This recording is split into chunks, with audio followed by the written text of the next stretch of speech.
Welcome to Money Mode, the channel that makes money talk less confusing and way more useful. Let's get into it. You've probably heard someone say, "I bought stock in Apple," or "Tesla stock is up today." But have you ever stopped to ask what that actually means?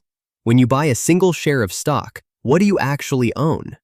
A stock, also called a share, is a small slice of ownership in a company. When a business sells stock, it isn't borrowing money. It's selling tiny pieces of itself to investors like you. Think of a company as a giant pizza cut into 1,000,000 slices.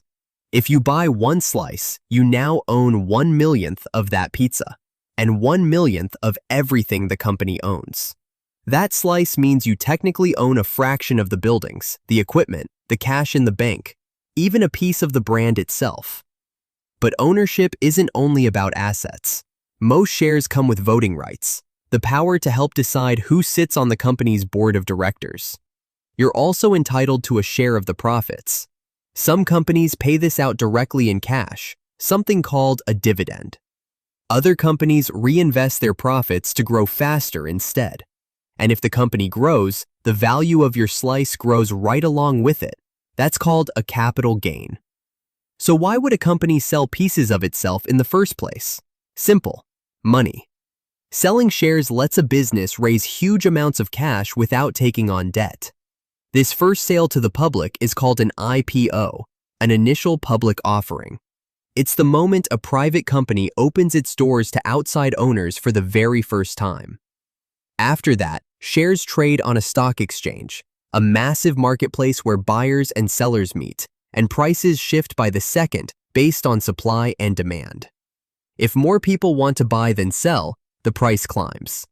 If more people want to sell than buy, it falls.